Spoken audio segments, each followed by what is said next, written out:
Hi, my name is Ali Marie Diamond and I am a survivor of the sex trade. I am a Kiwi mix, including Māori, Samoan and European. New Zealand is my birth country and a place where my heart will always belong, which is why I speak out about my lived experiences and our hope for the future to amplify voices and uncover the truths that have been kept secret for way too long. In New Zealand, the sex trade is overwhelmingly made up of Māori and Pacifica women who are disproportionately represented. Māori and Pacifica women make up about 16% of the New Zealand population, so it is alarming that they represent 31.7% in the sex trade, more than any other ethnicity.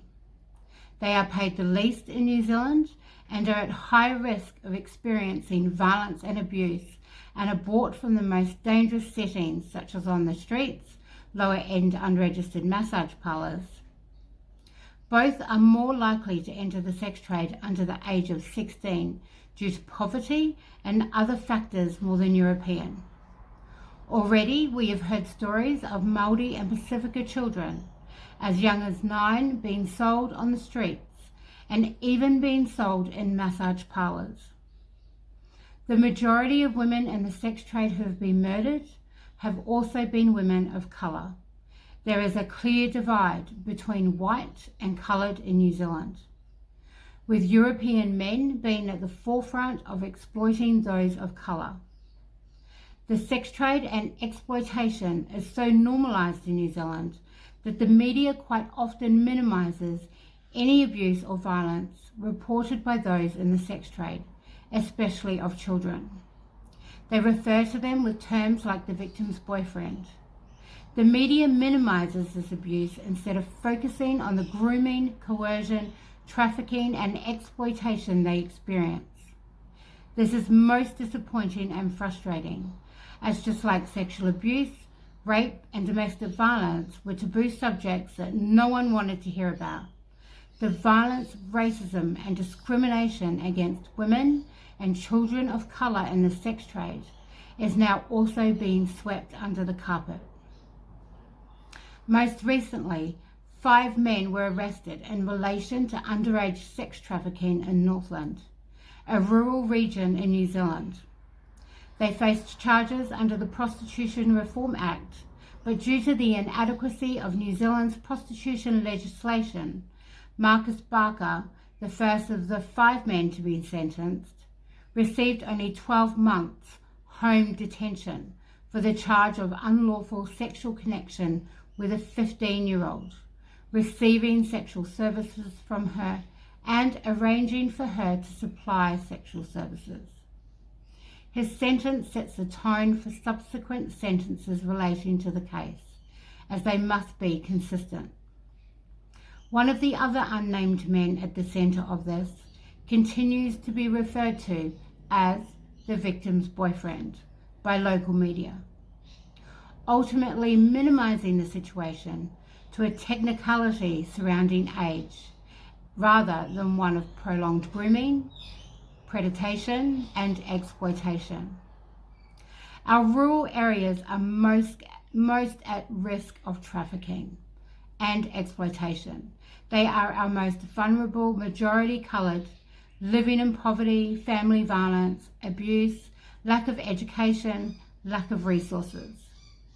According to World Health Organization study, Māori girls suffer roughly twice as much sexual abuse as European girls. 30.5% of Māori compared with 17% of Europeans in Auckland, and 35.1% of Māori compared with 20.7% of Europeans in one of our rural areas in the northern Waikato. It is also important to note that our Māori families are mostly from rural areas. Many of our children are not in school for lack of resources. Children run away from home, again from lack of support and resources. Perhaps family violence, alcohol, drug use, sexual abuse within the family or community also plays into part. They go to Auckland to make money, but when they arrive, their choices are limited Young girls as young as 12 who have no formal education, they are limited in what they can do. For some, there are no choices. Here they may get mixed up with gangs, selling drugs, and prostitution. Debbie Baker, the manager of Street Reach, a group supporting street sex workers, reported that she knew of at least 12 girls between 11 and 15 who were out there selling themselves for sex in the central city. Young meat earns a lot of money, she says. Underage prostitution has always been a problem, but there is an increase where we're seeing more and more young girls out there. Miss Baker said she knew of a 12-year-old girl who was recruited by a gang to sell cannabis. After spending the drug money, the girl was forced into prostitution to pay her debt to the gang, and she shared the extra earnings from her work with her family. Her parents knew exactly what she was doing, Miss Baker said. Due to poverty, lack of resources, support services, families and rural communities are sending their children into prostitution. That extra money feeds their entire family, which in some cases can be an entire community. These children and women, when it comes to choice, they have none. They are so desperate to survive and feed their families, prostitution becomes their only choice. Our coloured women and children from these rural areas are most at risk. They are preyed upon by traffickers because they know desperate people will do anything to protect their children and their families. Currently in New Zealand, Māori and Pacifica women are beaten and killed by their partners at the highest rates in New Zealand. Research shows up to 80% of Māori and Pacifica women will experience family and sexual violence in their lifetime. They are 3 times more likely to be killed by a partner than Caucasian women. Māori and Pacifica women are judged and treated poorly when they do seek help from social services and law enforcement. The fear of having children removed if they do report a crime that has taken place is a real fear amongst the Māori and Pacifica communities. It is well documented that violence against Māori and Pacifica women and children is just getting worse. Sexual violence is normalised in New Zealand to the point that violence in all its forms against women and children is getting worse by the year.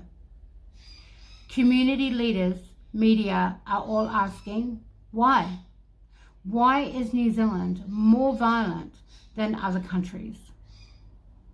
In 2003, New Zealand adopted the full decriminalisation of prostitution law, a law that only encourages and enables violence against women and children, especially those of colour. Full decriminalisation has set an attitude within the sex trade and society that the buying and selling of women is normal work, that this is an empowering choice, and that it should be accepted.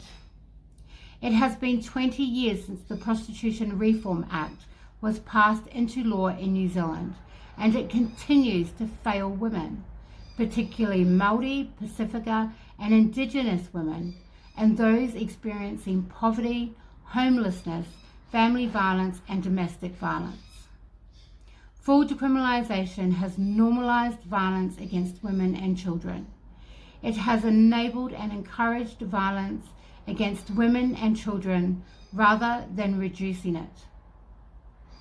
Trauma-informed focused services are desperately needed in New Zealand. Services that are culturally focused and culturally represented for those who are experiencing violence in the sex trade and want an option to exit. We also need services in prevention. If our rural communities have the support services to prevent families having to prostitute out their children for survival, if they have support and services to prevent them from being vulnerable targets for traffickers, then we already begin to create change where it truly matters and where it is really needed. While there are services for domestic violence and family violence, there are no services for coloured women and children who are being exploited within the sex trade, who are living with vulnerabilities that remove their choice, who make them vulnerable to exploitation. And this is why Wahine Toa Rising was born. We saw an urgent need to have a space where vulnerable women and children, especially those of colour, could be heard, seen, valued and supported without judgment or repercussions or ridicule. A service where they could trust someone and depend on them if they were in danger. Victims and survivors, children and young people, have told us they don't feel protected. And if they do try and reach out for help, the repercussions will put them in more harm's way, so they stay silent. Many have disclosed to us when they have gone to get help from organisations or services, they are instantly judged and told that there is nothing that can be done, especially if they are coming from a rural coloured community. Sexual violent organisations close their ears when we have tried to chat with them about survivors who are needing their help and support. They have also relayed to us that they are unable to do anything as sex work is work and does not come under the banner of sexual violence. Women and children who have sought out help under sexual violence are often not believed once they tell them they are in the sex trade. Their experiences, abuse at the hands of their managers, pimps, or those buying from them are not believed. They have to try and prove that violence has happened to them and that it wasn't just a part of the fantasy. Police are powerless to act for lack of resources. All they can do if they find a young girl being sold and bought for sex is take them home, where they are probably still going to be abused, which means they run away and are back on the streets within days, and the money goes to their families. This is how normalised the sex trade in New Zealand has become.